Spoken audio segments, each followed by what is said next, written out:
Hello tout le monde, bienvenue dans ce nouvel épisode de podcast sur Hypersensible et Hyper Sereine. Et aujourd'hui, j'ai envie de parler avec vous d'un sujet que je n'avais absolument pas prévu d'aborder, mais à force de parler avec vous sur Insta, je me dis il faut que j'en parle. C'est en fait tout ce qui va toucher au fait de créer sa communauté. Je sais que parmi vous, il y en a plein qui sont des artistes, même s'ils veulent pas le dire, ou qui se disent ouais mais je suis pas vraiment bon, ouais mais machin. C'est un peu des artistes, que ce soit parce qu'ils font de la peinture, parce qu'ils font de la musique, parce qu'ils ont envie de créer des vidéos pour le plaisir, de partager leurs photos, enfin bref. Et il y en a aussi beaucoup parmi vous qui veulent entreprendre, qui veulent vivre de leur passion, que ce soit de se former au métier de coach et se lancer dans le coaching, que ce soit de sortir de son cabinet de psychologue et de s'installer peut-être en ligne. Enfin bref, il y a plein de possibilités, il y a plein de manières de créer du contenu, de rassembler des communautés. Et si tu te sens attiré par ce milieu, cet épisode est pour toi. En fait, aujourd'hui en story, je vous disais à quel point j'avais envie de vous rassembler. Je vous en parle beaucoup, hein. Je pense que vous sentez la vibe. Je vous en parle très souvent, surtout sur le podcast, que je trouve génial en fait de pouvoir échanger avec des gens comme soi, échanger avec des créateurs et que très souvent autour de nous, dans notre entourage ou dans notre ville, on ne trouve pas forcément ce réseau-là. Et du coup, moi, ça me questionne en fait sur comment créer déjà le réseau que moi-même je veux et que j'aimerais avoir. Et aussi, comment en faire profiter vous, et puis qu'on se rencontre, et puis que vous vous rencontrez. Enfin bref, je réfléchis à tout ça. Et ça m'a amené au sujet qu'en fait, créer des communautés, c'est un peu mon truc, c'est un peu une passion. Et que finalement, je le fais, entre guillemets, naturellement, entre guillemets, parce que je pense que ça s'apprend en vrai, depuis plusieurs années. Euh, mais que j'ai plein de choses à partager là-dessus. Et pour tout vous avouer, j'ai été démarchée plusieurs fois par des entreprises qui se demandaient comment j'avais créé mon audience, comment ils pouvaient appliquer ça à leur entreprise et tout ça. Mais ça me parlait pas forcément parce que il y avait cette approche très business. Même si, oui, évidemment, on peut vivre de ce qu'on veut, de sa passion, on peut transformer ce qu'on fait en un business et tout. Mais je trouve qu'il y a aussi un côté très humain dont il faut se rappeler. Et ça m'amène à vous parler du sujet du jour, là, quand je vous parle de construire une communauté, parce que, en vrai, j'aurais trop de trucs à vous dire. Faudrait limite que je vous fasse un atelier ou une formation en ligne là-dessus pour répondre à comment construire une commu. Là, je voudrais vous parler de un truc qui peut peut-être vous aider si vous vous reconnaissez dans qui je suis et que vous aimez être, vous savez, à la même hauteur que les autres. Vous aimez pas être au-dessus, vous positionner en sachant. Vous aimez pas non plus trop le côté hiérarchie et tout ça. J'avais envie de vous parler du fait de oser mélanger le côté leader et le côté membre. C'est vraiment un truc, là, j'en discutais avec quelqu'un, d'ailleurs, je vais le citer aujourd'hui parce que, en vrai, notre discussion m'a emmené à vous faire cet épisode. Il s'appelle Nico Seyfarat, je crois, je sais pas comment on dit. Et il crée des communautés, donc il est sur YouTube et lui, il rassemble des réalisateurs, créateurs, des vidéastes. Enfin, c'est un peu ce que j'ai compris. J'espère ne pas vous dire n'importe quoi, mais voilà. Et son approche m'a beaucoup parlé parce qu'en fait, il est vraiment dans cette approche communautaire. Et moi, c'est aussi ce que j'aime. Donc voilà, il crée des vidéos YouTube, il rassemble des gens comme lui et tout ça. Et en fait, je crois que justement, le fait de ne pas se placer en leader et en conseiller, même si c'est aussi nécessaire quand on vend des produits et tout, les gens ont besoin de savoir notre expertise et qu'on puisse montrer ce qu'on sait. Et souvent, moi, je vois des leaders qui sont en mode, entre guillemets, leader autoritaire. Je sais pas comment vous expliquer, j'avais entendu parler des différents leaders. Moi, je me reconnais dans le leader collaboratif, c'est-à-dire que j'aime co-créer avec les gens, j'aime leur apporter des solutions, mais j'aime aussi leur partager mon expérience personnelle et me mettre à leur hauteur, en fait. Leur montrer, je suis comme toi, en fait, je suis comme eux. Et je crois que, en fait, moi, c'est ça qui fait que ça a fonctionné pour moi. C'est ce truc de je parle de moi, je partage ce que je sais, je connais un sujet et ça me passionne, mais aussi je relationne avec les gens, je les vois comme des humains, je parle avec eux un peu presque comme si c'était mes amis. Alors ça peut avoir une limite parce que voilà, il faut pas non plus être pote avec ses clients, enfin je sais pas trop comment vous expliquer, il y a un milieu à trouver. Mais je crois que c'est ça en fait ma force. En tout cas, c'est le retour que j'en ai très souvent. Et moi, c'est quelque chose qui au contraire m'a complexée pendant pas mal de temps parce que je me disais mais je vais pas être crédible. Mais si je parle de moi, on va pas comprendre que j'ai une expertise. Mais si j'agis comme ci ou comme ça, si je partage ceci ou cela, on va pas me trouver professionnelle. Et nanani et nanana. Et je me suis beaucoup pris la tête là-dessus. Alors que quand j'avais pas d'entreprise et que je faisais ça pour le plaisir, que j'étais décorrélée de l'image de coach, l'image de Margot Coaching qui a fait un livre experte en hypersensibilité, vous voyez ce que je veux dire? Parce que j'ai plein d'autres sujets qui m'intéressent, mais je me foutais beaucoup plus la paix. Et en fait, je rassemblais toujours des gens. Alors, j'ai pas une communauté de 100, 200 000 personnes, mais je sens que j'ai cette capacité à souder des gens entre eux, vous savez, à les ramener à une passion et tout ça. Et en fait, avant d'avoir cette communauté sur ce sujet, qui en plus fait que évoluer, j'avais une communauté dans le fitness et je partageais tout simplement moi-même ma motivation du fitness. Et en fait, ça me faisait plaisir, c'est que je cherchais des gens comme moi. C'est-à-dire qu'en fait, je répondais à mon propre besoin, donc égoïste, de trouver des gens comme moi, parler avec des gens comme moi, et c'est comme ça que ça s'est développé en fait. Et du coup, j'ai envie de vous partager cette clé. Si vous n'osez pas aujourd'hui, peut-être parler de vous, mettre en avant ce que vous faites, partager vos passions. Vous avez peut-être l'impression, oh là là, ça va intéresser personne, etc. Et vous êtes paralysé par le regard des gens. Mais dans le fond, c'est quoi votre envie? Est-ce que votre envie, c'est d'être apprécié par des gens et tout? Ou est-ce que votre envie est purement égoïste, entre guillemets, et vous avez juste envie de en fait, dire oh là là, moi je vis ça, est-ce que vous aussi? Est-ce que je suis seule? Est-ce qu'il y a des gens comme moi? Est-ce que c'est pas ça plutôt qui vous drive? Et si c'est ça, eh ben centrez-vous sur ce message-là et en fait vous allez naturellement créer une communauté et ramener des gens à vous. Moi, c'est vraiment en tout cas le feeling que j'ai et que j'avais envie de vous partager aujourd'hui.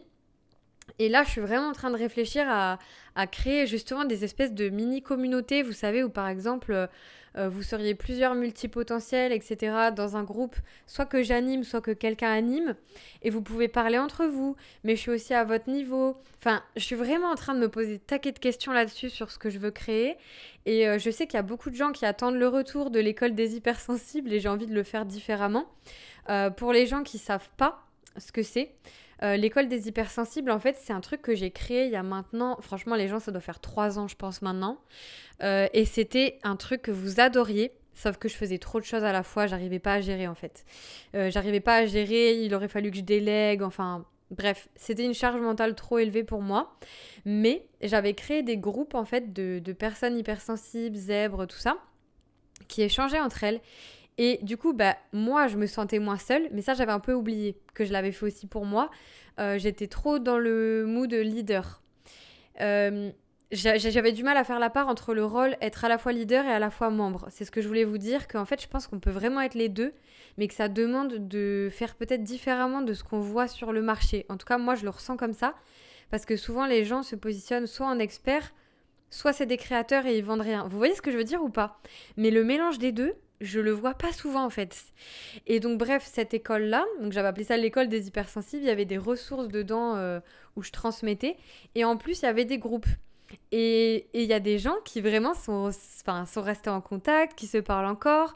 J'ai des clients à moi qui se sont vus en vrai, qui se font des week-ends et tout. Enfin, je vous jure, c'est incroyable. Je trouve que c'est un peu magique. Et moi, j'aime bien le fait de faire partie de ça et de rencontrer aussi d'autres gens qui ont créé de communautés, enfin bref. Et vous voyez, quand on part de ce plaisir-là, de cette envie-là, eh bien, je crois que les choses se font naturellement à nous. En fait, il faut vraiment aimer le processus et pas le faire pour percer, pour gagner de l'argent. Enfin, moi, en tout cas, je vois les choses comme ça. Sauf si vraiment c'est ta motivation de ouf. Il y a des gens qui sont vraiment motivés par ça. Genre, par exemple, leur but de vie, c'est d'être millionnaire. Et ils kiffent ça. Moi, honnêtement, ça me suffit pas. C'est-à-dire, oui, j'adorerais être millionnaire, c'est génial, hein. Mais c'est pas le truc qui va me faire me lever le matin. Ce qui va me faire lever le matin, c'est de me dire, oh là là, je vais parler avec des gens comme moi, on va se comprendre et je suis pas seule et c'est génial. Ou alors, c'est de me dire, eh ben, cette personne-là qui arrive pas à avoir son pouvoir dans cette situation, après le coaching, elle va ressortir reboostée et je vais la reconnecter à son pouvoir et tout. Ça, j'adore. Donc, j'ai plusieurs casquettes. Et c'est pour ça que je me dis, oh my god, je pourrais créer une espèce de mini-communauté de coachs où on s'entraide, une mini-communauté d'artistes où on s'entraide, une mini-commu... Oh là là, bref. Bon là, je suis en full, j'ai plein d'idées. Mais je pense que ça peut vous faire écho en fait. Dites-moi d'ailleurs si ça vous fait écho cet épisode. Euh, et voilà, en fait, j'avais juste envie de vous dire que si vous vous sentez appelé par ça, ben foncez. Moi, j'ai quelqu'un qui m'a écrit aujourd'hui, là, franchement, ça m'a grave touchée. C'est un homme qui suit mes lives depuis très longtemps. Et je lui avais dit, mais franchement, lance-toi. Enfin, si t'as envie de lancer ton entreprise, que tu sens que ça t'appelle, essaye, tu vois. Et aujourd'hui, il est revenu sur un live en me disant que c'était la meilleure décision de sa vie, qu'il adorait et tout, et qu'il s'était lancé dans la musique. Et je trouve ça tellement génial. Et je crois qu'en fait, c'est comme ça qu'on sent qu'on se réalise aussi. Alors, pas que par les réseaux, hein, pas du tout, c'est pas obligé. Mais je pense que pour beaucoup d'hypersensibles parmi vous, de HPI, ZEB, peu importe, qui ont plein d'idées, envie de créer des choses et qui sont au fond un peu des artistes, quoi. Que ce soit des créateurs, des vidéastes, des youtubeurs, des influenceurs, que ce soit des musiciens, peu importe, qui ont envie au fond de partager leur art. Attention, encore une fois, tout le monde n'est pas fait pour ça. Je pense qu'il y a des gens qui préfèrent être plus dans l'ombre ou qui ont envie, non pas de rassembler une communauté, genre ça leur parle pas forcément, mais plus de, je sais pas, faire des choses en présentiel ou alors travailler pour quelqu'un. Il y a aussi des profils comme ça qui sont très doués, et j'en connais des hypersensibles comme ça, qui sont très doués aussi pour aider les gens à, comment dire, sublimer leur potentiel. Et à la fois, ça peut être des rassembleurs de communautés. Enfin, moi, j'ai vraiment vu des gens qui arrivent à faire les deux. Donc, je pense que dans le fond, quand on a envie de ça, il faut essayer. Et il faut oser. Et je sais qu'aujourd'hui, si t'oses pas, t'es en train de te dire ouais, mais il y a trop de gens qui font ça. Ouais, mais comment je vais me démarquer? J'entends tout le temps ça, je vous jure. Mais il y a trop de gens, c'est saturé, mais ceci, mais cela, mais les gens, ça les intéresse pas. En fait, quand vous pensez comme ça va vous freiner parce que vous pensez pas à votre propre motivation. Alors que si vous vous dites, oh là là, j'aimerais ne plus être seule et rencontrer des gens comme moi, vous avez vu comment votre mindset, il est pas du tout le même. Je sais pas si ça va vous parler, dites-moi si ça vous débloque, mais moi, c'est un truc qui me débloque beaucoup. Et pour aller même plus loin, j'ai regardé une interview de Shai. Franchement, je vous conseille d'aller voir ces interviews, c'est intéressant. Elle a été interviewée sur une chaîne, je crois que c'est par Mehdi, j'ai plus son nom de famille, mais il s'appelle Mehdi. Et en fait, c'est dans le monde de la musique, hein. Pour les gens qui connaissent pas, Shai, c'est une rappeuse, chanteuse, etc. Enfin, plutôt rappeuse, je pense qu'on dirait plutôt ça. Et elle disait qu'en fait, elle avait envie de laisser une trace derrière elle. Et ça aussi, je trouve que c'est une question qui peut nous sortir de la peur, du jugement et de la comparaison et de qu'est-ce que les gens vont penser. C'est quelle trace j'ai envie de laisser. Si demain, quelqu'un tombe sur mon profil, qu'est-ce que j'ai envie qu'il ressente? Qu'est-ce que j'ai envie de partager? Qu'est-ce que j'ai envie de laisser derrière moi? Qu'est-ce qui me fait plaisir là maintenant de partager et pourquoi? Je pense que c'est des questions qui nous aident vachement plus, qui sont vachement plus en or, enfin qui nous font du bien.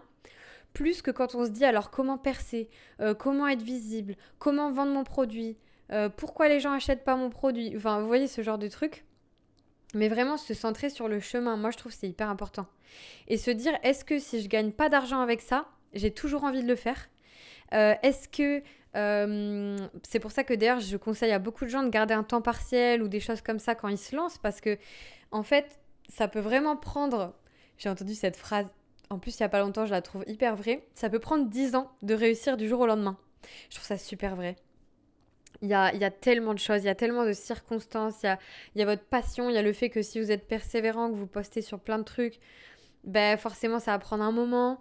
Et puis il y a des gens aussi pour qui vraiment ça ne marche pas. J'en ai rencontré, j'ai vu des gens en parler, que malgré leur persévérance ça marchait pas.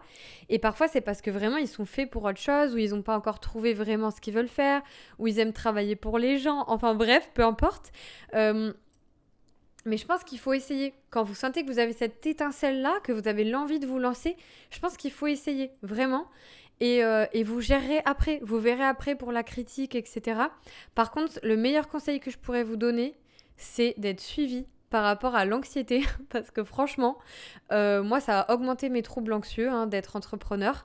Et en fait, être exposé à de la critique et tout, ça peut vraiment nous faire un peu nous paralyser. C'est un milieu où on peut être très seul, où du coup, il faut vraiment s'entourer d'autres créateurs, parler avec d'autres créateurs. Enfin, je vous recommanderais vraiment ça. Mais voilà, j'avais envie de vous partager tout ça aujourd'hui. J'espère que c'est pas trop décousu. Je suis partie vraiment en mode freestyle. Et j'avais quand même envie de vous rappeler ce truc de... Est-ce que c'est pas possible d'être à la fois leader et membre? Est-ce que c'est pas possible d'être à la fois personnel, parler de sa vie personnelle, et à la fois être en position d'expertise pour aider quelqu'un. Je pense que c'est vraiment un truc qui bloque énormément de gens aujourd'hui, même de coachs en particulier, qui se disent je suis un coach, je dois dégager le fait d'être coach. Et c'est vrai, c'est un chemin qu'on peut choisir. Mais peut-être que toi, tu te sens appelé à partager ton histoire, peut-être que tu te sens appelé à parler d'autres sujets, à créer sur autre chose, ou que tout simplement, tu as envie de te sentir plus toi-même, d'oser un peu parler de toi parfois. Et bah, je pense qu'en fait, les deux vont ensemble. Et après, c'est à doser, c'est-à-dire ne pas être non plus pote. Enfin, je sais pas comment vous expliquer. C'est complexe en vrai, comment je pourrais dire proximité qu'on a avec les gens sur Internet aussi, c'est très complexe. Où, en général, les gens respectent naturellement cette limite, mais vous pouvez avoir des gens aussi qui vont, du coup, euh, vouloir énormément votre vie personnelle, vouloir savoir votre vie personnelle, pardon, mais pas forcément... comment expliquer ça Sans détourner d'eux. Attendez, je vous explique ce que je veux dire. Par exemple, en coaching, ça m'est arrivé d'avoir quelqu'un, mais ça, du coup, en vrai, il faut être coach pour le... Je pense que quand vous êtes coach, vous le sentez, qui me pose des questions sur moi en mode, mais toi, comment t'as géré ci, mais toi, comment t'as géré ça. Et parfois, je lui dis, ok, je veux bien te partager mon expérience, mais dans le fond, c'est quoi ta vraie question? C'est-à-dire, est-ce que t'as pas une question par rapport à toi? Et parfois, les gens vont vouloir se servir de votre expérience, enfin, se dire que ça va être la réponse pour eux, alors qu'ils ont leur manière de réussir. Donc, il y a aussi un dosage à faire entre les deux. Enfin, moi, j'ai ressenti ce truc-là, en fait, où il faut quand même mettre une frontière quand on est coach et tout ça. Euh, et en même temps, et ben, il y a des gens avec qui ça m'est vraiment arrivé. Alors, c'est très rare, hein, je vous avoue, c'est très rare. Mais je suis déjà devenue amie avec des personnes que j'ai coachées. Là, quand je dis amie, c'est vraiment j'en ai une. Voilà. Les autres, je dirais que c'est connaissance plus plus. Mais comme il y a ce rapport quand même de coach au départ, euh, ça peut être un peu spécial. Mais en fait, je crois qu'il y a un peu que c'est possible que ça arrive un mélange des deux. Par contre, l'accompagnement doit être fini. Ça, niveau éthique, enfin pour moi, c'est un peu évident. Voilà. Mais bon, bref, je vous partage ça et qu'en fait, quand on s'identifie trop à je suis coach, je vends du coaching, je dois dégager une image de coach, et ben peut-être que ça nous bloque. Et peut-être que toi, tu t'identifies avant tout comme artiste aussi, au-delà du métier de coach, comme créatrice de contenu et que tu aimes ça. Et en fait, j'aimerais que ce contenu-là que je te partage, il puisse un peu te libérer pour que toi, être naturel quelque part. En sachant que ça a forcément peut-être des conséquences qu'il faut assumer derrière. Donc c'est à réfléchir. Mais je crois que si tu te sens appelé par ça, faut pas te priver de le faire. Et que peut-être tu vendras même un autre service que le coaching. Enfin, tu vois. Moi, par exemple, je vois que vraiment ce truc d'animer des communautés ou faire d'autres services différents, j'aime beaucoup en fait. Et moi, on m'a toujours dit, voilà, il faut que tu choisisses entre être coach, entrepreneur ou influenceuse. Mais en fait, pourquoi on peut pas être les deux? C'est toujours ce truc, pourquoi on veut opposer les deux? C'est juste qu'il faut réinventer une case qui peut-être fait peur d'être soi-même à ce point, de se montrer soi-même à ce point. Je pense que ça peut faire peur. Voilà, je vais m'arrêter là. Je vous ai emmené vraiment dans ma tête. Dites-moi si ça a fait écho chez vous. N'hésitez pas à m'écrire sur Instagram, voilà, à partager l'épisode, etc. Et vraiment, je ne sais pas encore qu'est-ce qu'on va faire ensemble cette année, mais je sens que j'ai envie de créer quelque chose d'autre. Si par contre tu veux être accompagné de manière individuelle, tu peux toujours te diriger vers mes coachings, mes ateliers, etc. Enfin, surtout le coaching pour l'individuel, parce que atelier, justement, c'est en autonomie. Mais j'aimerais beaucoup vous rassembler. Voilà, je ne sais pas encore comment, je ne sais pas encore qui, je ne sais pas encore, mais ça me parle beaucoup. Et voilà, je me dis que ça peut peut-être résonner chez toi. Moi, en tout cas, j'aimerais vraiment que les créateurs se sentent moins seuls parce que moi-même, je me suis sentie beaucoup seule sur ce parcours où, en fait, c'est un parcours où on se développe tellement parce qu'en fait, quand tu es exposé en ligne et que tu crées, tu es confronté à toutes tes peurs. Mais c'est un truc de fou. Peur du regard de l'autre, peur du jugement, peur de la critique. Quand t'oses être toi-même, les gens, ils pointent tes défauts et tout. Franchement, c'est un parcours qui est super challengeant, je vais pas vous mentir. Enfin bref, Je m'arrête là. Je vous dis à bientôt pour le prochain épisode. Je pense qu'on va bientôt parler du TDAH et du sentiment de rejet. De base, c'est celui-là qui devait sortir ce lundi en fait. Et je me suis plantée, je ne l'ai pas enregistré. Putain, dégoûtée.